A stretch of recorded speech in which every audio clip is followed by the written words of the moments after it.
Okay. I'm sitting here with Ron Kamenko, Chet Wires, and Ed Michael, some of the founding members of Railroad Workers United. If you guys could speak about the beginnings of Railroad Workers United. It started with this idea that it started as Railroad Operating Crafts United, because we had this idea that the operating crafts and the BLET and the UTU, and we all know they should be merged, they should be together. And there had been some attempts to do it on an international level, and they'd never come to fruition. So we started with this idea that we could bring it about from the bottom up. And we had a method for doing that. And we ended up talking to each other, and it's just like, all of a sudden we just kind of empowered ourselves to, hey, maybe we could make this happen. And she's not here now, but Gail Francis was a staffer at TDU, and she was a big part of that. She was right there from the formation, and it grew, and we worked hard at bringing about that merger. And that's the way we started. It's just this crazy idea that, hey, we may be rank and filers, but we can do this. I've been the organizer for Railroad Workers United for 2 years, and field these criticisms because I hear them all the time. Why should I pay $50 a year to be a member of Railroad Workers United when I already pay $120 a month in union dues? Yeah, what do you get? Why John, be a what do you member? get?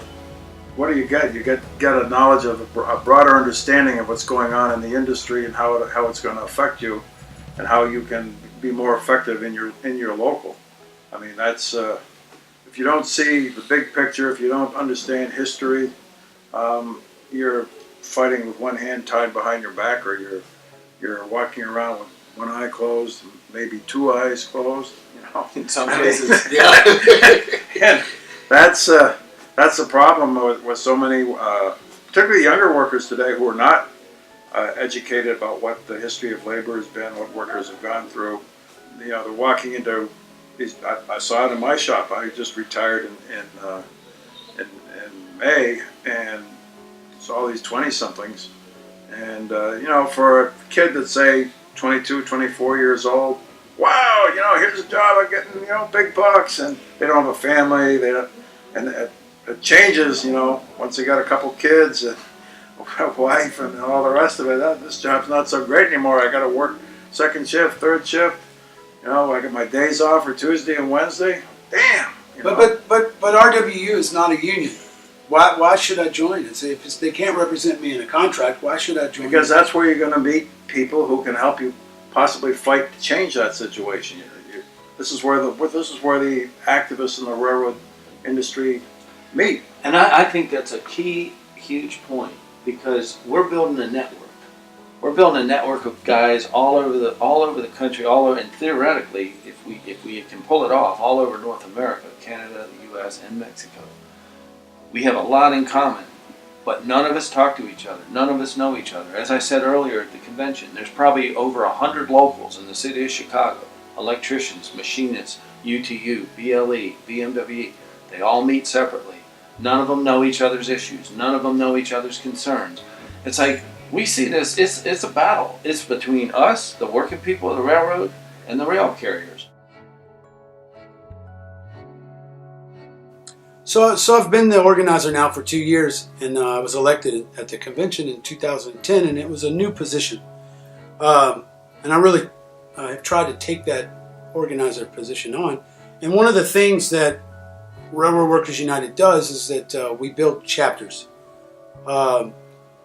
What could you get from a chapter if you were to build one in your terminal? Well, for generations now, for decades, the railroad unions have been organizing in a different way, in a non-effective way, in my opinion. Now, some terminals may be different. You may have a great situation in your terminal, but some terminals are very ineffective. They have their union meeting, maybe 5 or 6, 10, 20, who knows, shows up.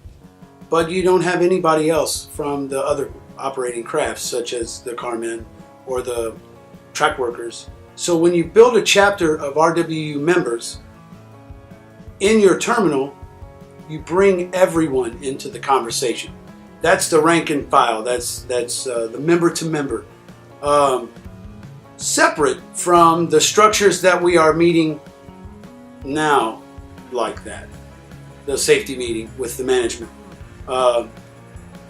So that's one of the things that you can do as an RWU member is you can learn how to build a chapter, learn how to have more of an organizer's method, because that's one of the things that that we feel in Railroad Workers United is that not enough energy is put into organizing at the bottom of our unions to be able to make the changes in our unions that we want to see. The Highball Magazine. Hey brother, have you ever heard of RWU? You should, man, check this out. In here, man, look at this. This is something I think is really interesting. You know, this organization's been around for a while, but right in here, look at that, man. We've got BLET people, IBEW people. We've got, and this guy right here, Hugh Sawyer, man, he's the dude who really pushed the one member, one vote. Do you like that in your union? Yes, of course. Now, I know it's hard sometimes for people. You're on stage, and some people are nervous about doing that kind of person to person. I've been spit on in the hotel. I've had someone basically say, "F you, get away from my face." Back in the one member, one vote fight. So it's hard. I've driven myself as the organizer of this organization into fatigue, organizing, because that's what, in my opinion, and probably many of us RWU people, is that our unions don't employ organizers. And that's really what we need. And something Ed did last year, which made me really feel proud of our organization, is he took a Google map and plugged in all of the zip codes of our organization, and it showed where we had members. Railroad Workers United right now has a member in almost every rail terminal in the United States.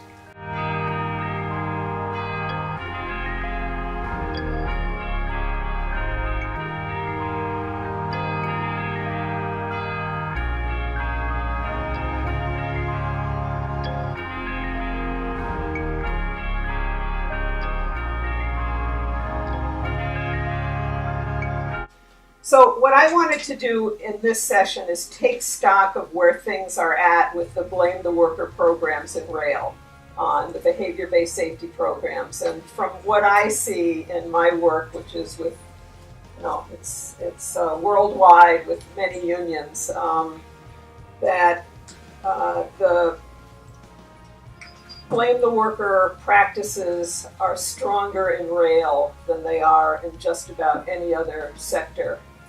And the suffering that rail workers have been under is worse than in any other sector that I've seen.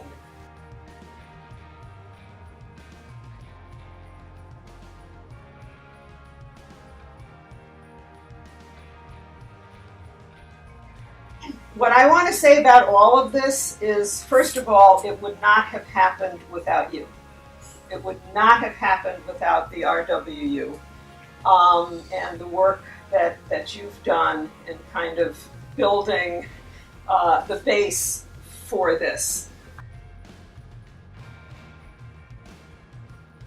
In the same time frame as when I came here for you guys, and you guys come up with that resolution that really helped out about having union-made locomotive builders in the country. I like that. That was good. That helped us out. That boosted up my membership. It got us all solid. Wanting to do some things. Yeah, that was great. I thank you. To improve the safety instead of building a capitalist multinational transport company on the backs of the railroad.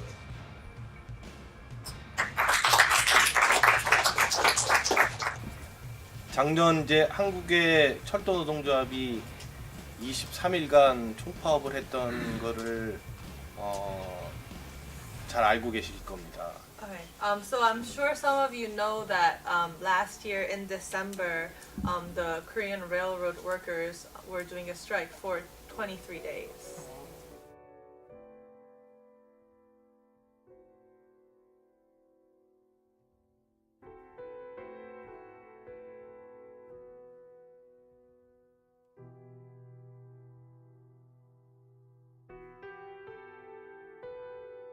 They didn't want to hire any black folk. Didn't want to bring any and another thing. If you were Mexican, you spoke English too well.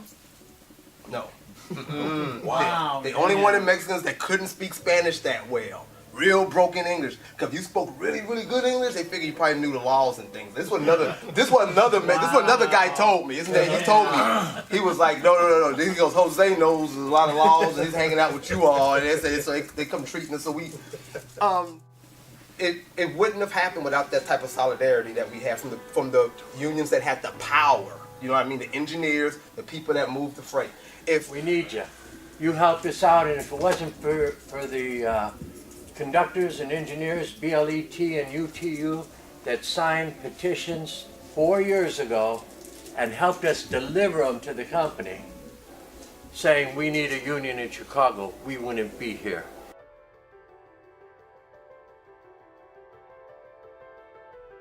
Railroad Workers United is a place for people out of all the crafts, whether they be actual railroad workers or contract workers or whatever, as long as they're connected with the industry. It's a place to bring us together, empower us as rank and file members to look to our craft unions and say, we want to improve things. Not only within our craft unions, but across the whole industry. We want, no matter what craft you are, I want to say, brother, how can I help? And how can you help us? We are Railroad Workers United. That's what I've said that Railroad Workers United is the education and training department of the unions that really doesn't exist sometimes. And I've been criticized for saying that, we have education and training at the regional meeting. But from what I've experienced at this convention here is that at the regional convention, you're not going to get Korean rail workers, you're not going to get Japanese rail workers, African rail workers. It's this building. Railroad Workers United is what we are supposed to have. And I would add to that, even more importantly, you're not going to have these interactive face-to-face discussions. You may have politicians, bureaucrats, and guest speakers sort of give rousing speeches, but that doesn't. And I've been to conventions, and what our goal is like you say, education and training. What better way to sit in this room and talk about the situation with Rensenberger drivers and all crew van drivers, to talk about the whole contract sector, to talk about single employee crews, how to build a campaign, how to fight back against the things that the industry is ramming down our throat, behavior-based safety. That's what we do. We talk about the issues, we have an interaction, there's no hierarchy, here's the leaders down here and they give us wisdom and give fancy speeches and then we all sit here and clap, in appreciation. No, we interact. It's a rank and file democratic organization. There's very little dichotomy between the steering committee of this organization and the rank and file. Our goal is railroad workers together, understanding the situation and fighting back as a group. We are Railroad Workers United. We are Railroad Workers United. We are Railroad Workers United. We are Railroad Workers United. We are Railroad Workers United. We are Railroad Workers United.